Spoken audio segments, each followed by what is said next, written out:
Mean deviation from the mean, यानी कि हमारी जो ऑब्जर्वेशंस हैं वो मीन से कितना डाइवर्ट करती है उन डिविएशंस का मीन, उन डिविएशंस का एवरेज। इसको हम ऐसा भी बोल सकते हैं, average deviation from the mean. जो मीन से हमारा डिविएशन यानी कि जो डिफरेंसेस आ रहे हैं उन सब का एवरेज या उन सब का mean, that is denoted by delta x bar is equal to 1/n sigma fi into modulus of xi minus x bar. Here n is equal to total number of frequencies, that is sigma fi and x bar. x bar हमारा यहाँ पे mean है। Mean किसके बराबर होता है? जब हमें फ्रीक्वेंसीज दी गई हो then mean is equal to sigma fi xi upon n। ठीक है, ये वाला जो हमारे पास वैल्यू है sigma fi xi upon n, that is mean. Mean हमने क्यों कैलकुलेट किया यहाँ पे? Because we have to find the mean deviation from the mean. हमें मीन से कितना डाइवर्ट करते हैं हमारी ऑब्जर्वेशंस, उनका मीन निकालना है, इसलिए हमें पहले मीन निकालना पड़ेगा। अगर हमारे पास mean deviation from the median होता तो हम देखते हैं तो क्या करते हैं।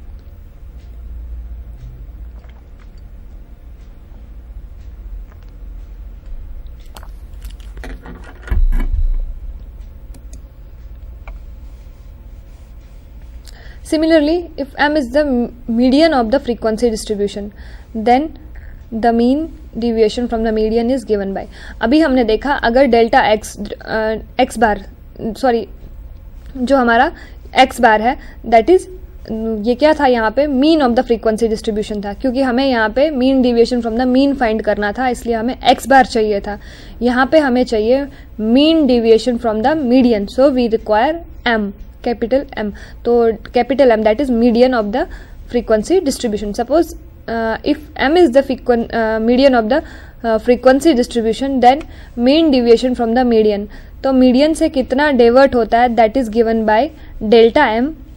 जैसा हम डिस्क्रीट फ्रीक्वेंसी के लिए फाइंड करते थे सिमिलरली वैसा ही कंटिन्यूस फ्रीक्वेंसी के लिए भी है, but one difference is that इसमें हमें मिड वैल्यूज फाइंड करने होंगे और उसमें हमें मिड वैल्यूज फाइंड करने की ज़रूरत नहीं है, क्योंकि उसमें हमें ऑलरेडी डिस्क्रीट वैल्यूज दी गई होती है। ठीक है, एक्स के डिस्क्रीट वेरिएबल्स दिए होते हैं, इसलिए हमें मिड वैल्यू फाइंड करने की ज़रूरत नहीं होती है। कंटिन्यूस फ्रीक्वेंसी डिस्ट्रीब्यूशन में क्या होता है, हमें क्लास इंटरवल्स दिए होते हैं, इसलिए वहाँ पे हमें मिड वैल्यू फाइंड करने की ज़रूरत होती है, जिसको हम कहते हैं variable of x. So delta M, here delta M is equal to 1/n sigma fi into modulus of xi minus m, that is mean deviation from the median, that is denoted by delta m, and mean deviation from the mean that is denoted by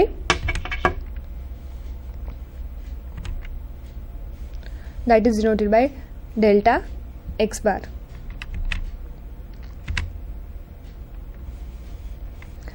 delta m is equal to 1/n sigma fi into xi minus m, where n is equal to sigma fi that is total frequency and m is equal to median of frequency distribution।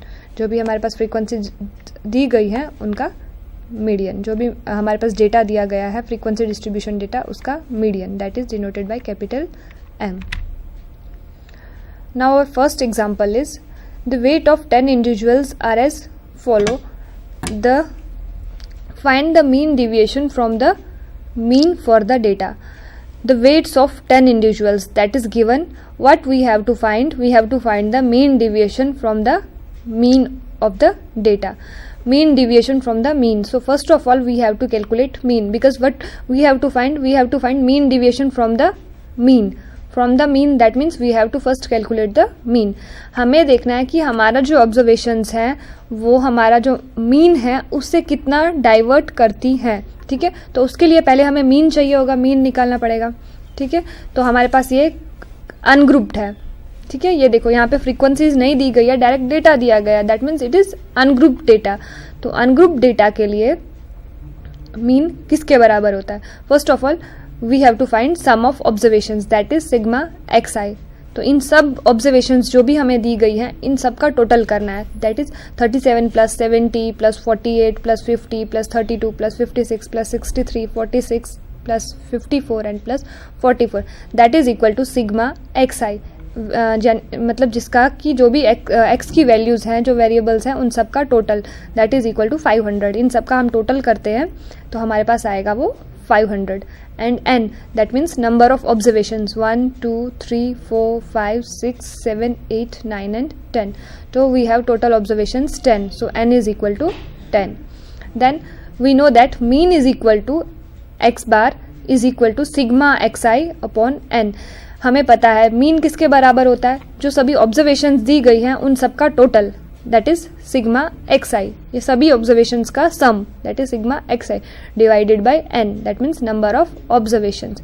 So mean will be 500 divided by 10, that is equal to 50 kg, that is 50. Average weight कितना आया इन सब का, 50 kg. Mean means average, यहाँ पे जो हमें mean निकाला that is average, तो इन सभी जो हमें वैल्यूज दी गई थी इन सब का एवरेज जो हमारे पास आया दैट इज 50 kg. हमें निकालना है mean deviation from the mean. What we have to calculate? We have to calculate the mean deviation from the mean. So we got the mean here, that is mean is equal to 50 kg. Now we have to calculate mean deviation from the mean. तो हमारी first of all we have to make this table. Here we have to write xi, that is values of observations, that is 37 70, which values we have here. जो values हमें question में दी गई हैं वो हमें xi में लिखनी है. तो that is 37 70 48 50 32 56 63 46 54 and 44. These are the values of the variable x. ठीक है, ये x की वैल्यूज है, xi की. Now what we have to calculate now, xi minus x bar, mod of xi minus x bar. तो हमारे पास xi यानी कि ये 37 minus x bar means mean.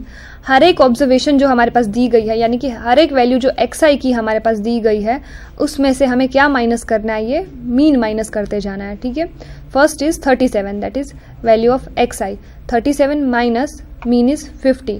37 minus 50 that is equal to minus 13, but here we have taken modulus mod, so we will write it as positive.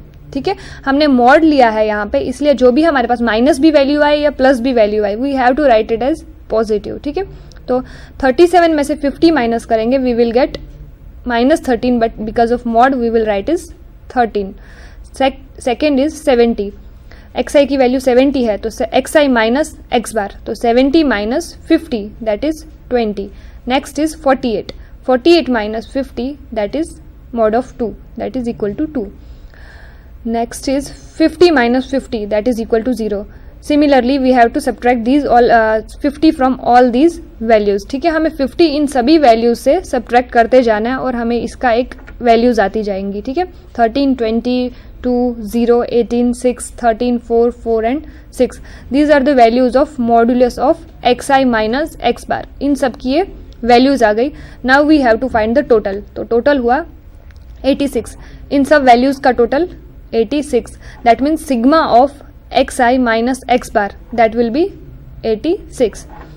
Now mean deviation from the mean that is denoted by delta x bar. हमने पहले देखा अभी कि ungroup data में mean deviation from the mean जो होता है that is denoted by delta x and उसकी वैल्यू कितनी होती है 1 by n sigma modulus of xi minus x bar.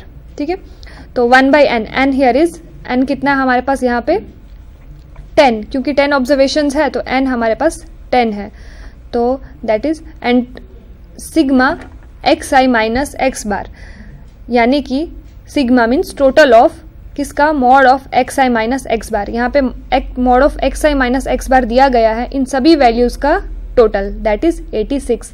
So it will be 86 divided by 10 that is equal to 8.6 kg. So it will be the mean deviation from the mean. Our next example is using the following data calculate the mean deviation from the median for the data. इससे पहले हमने क्या calculate किया, mean deviation from the mean. ठीक है, तो mean से हमारा कितना डिविएट होता है, अब हमें करना है mean deviation from the median, यानी कि मीडियन से कितना डिविएट होता है हमारा. तो first of all we have to calculate the median. तो मीडियन कैलकुलेट करने के लिए we know that we have to arrange the given observations in ascending और descending order. Here we are arranging the 9 observations in ascending order. Total number of observations n हमारे पास 9 है. We have to arrange it in ascending order. So ascending order means smaller one first, then larger and then larger. So first will be 20, 33, 39, 40, 50, 53, 59, 65 and 69.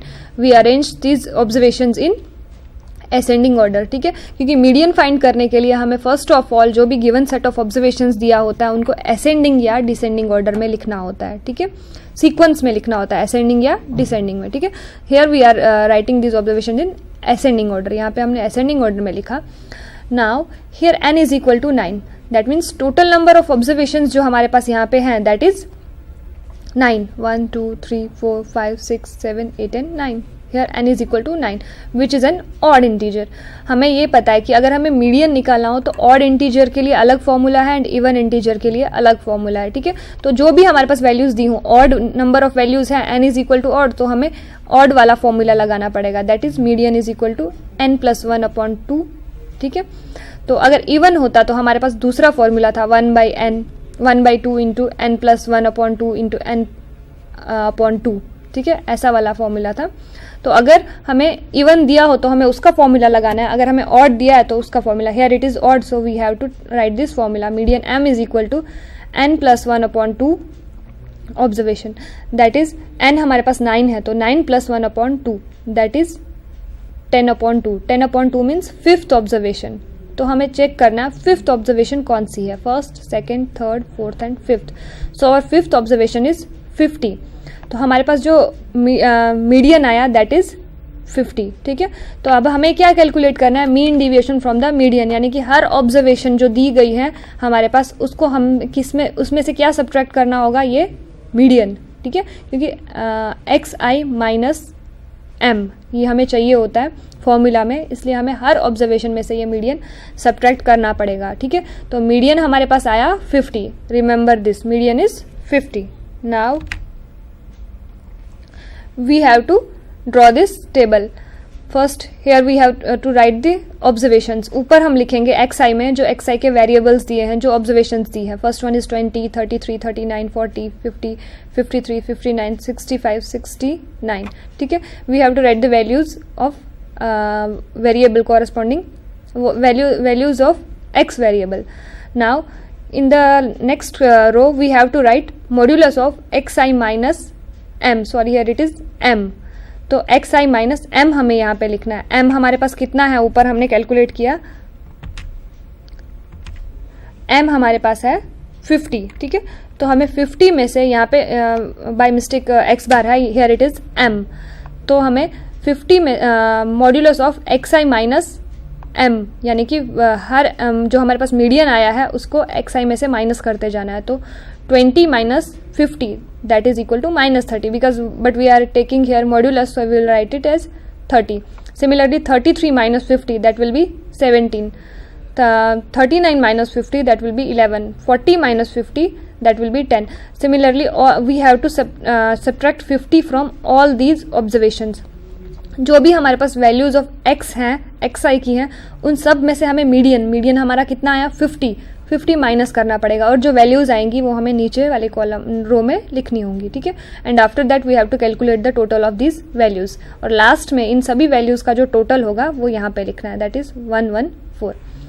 From the table we have that sigma modulus of xi minus m, here it is m, ठीक है.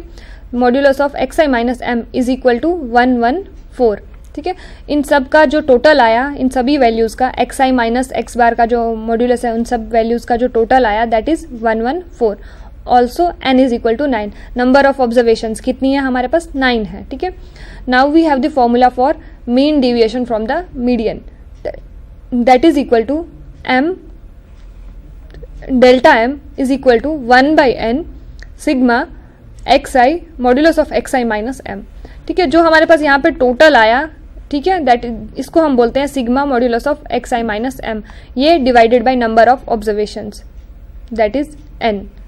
तो it will B 12.96. Here it is 9, here it is 9. Number of observations, it is by mistake written as 50, here it is 9. 114 divided by 9, that is equal to 12.67.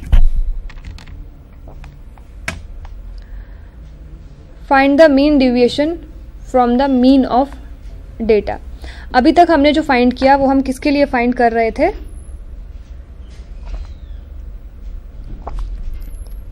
That was for ungroup data. Now we have group data. अब हमारे पास यहाँ पे group data दिया गया है क्योंकि हमारे पास फ्रीक्वेंसीज ऑलरेडी दी गई हैं, तो इट इज ग्रुप डेटा. अब ग्रुप डेटा के लिए हमें फाइंड करना है mean deviation from the mean. तो पहले हमें एज इट मीन कैलकुलेट करना ही पड़ेगा. ठीक है, first of all we will construct the following table. Table में हमें सबसे पहले वाली कॉलम में क्या लिखना है, values of X I. So X I की वैल्यूज जो भी दी गई है 3, 9, 17, 23 एंड 27.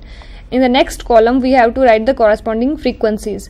जो इनकी कॉरस्पॉन्डिंग फ्रीक्वेंसीज यानी corresponding values of F I जो दी गई है वो नेक्स्ट कॉलम में लिखनी है. एफ आई 8, 10, 12, 9 एंड 5 ये values. Now we have to multiply these values. अब हमें थर्ड कॉलम में लिखना है x i into f i. ठीक है, that will be 3 into 8 24, 9 into 10 90, 17 into 12 204, 23 into 9 207, 27 into 5 that is 135. ये तीन वैल्यूज टेबल में लिख दी. उसके बाद नेक्स्ट कॉलम है टेबल में एक्स आई माइनस एक्स बार. ठीक है, तो पहले हमें चाहिए एक्स बार. ठीक है, क्योंकि एक्स बार के बिना हम ये वाली कॉलम नहीं ड्रॉ कर सकते. तो एक्स बार जो भी ये रेड वाले कॉलम्स है ये हमें मीन फाइंड करने के बाद ही लिख सकते हैं. जो वैल्यूज ये रेड से लिखी हुई ना इसके लिए हमें पहले मीन फाइंड करना पड़ेगा. तो we will see how to find the mean. Mean किसके बराबर होता है, mean X bar is equal to sigma F I X I upon N. So what is F I X I, तो sigma F I X I यानी कि F I X I वाली column का total that is 660 divided by N that is 44. So our mean will be 660 divided by 44.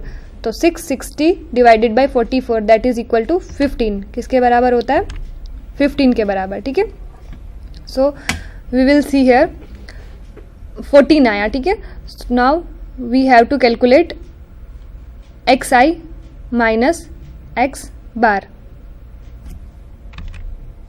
15 sorry इधर 15 आता है.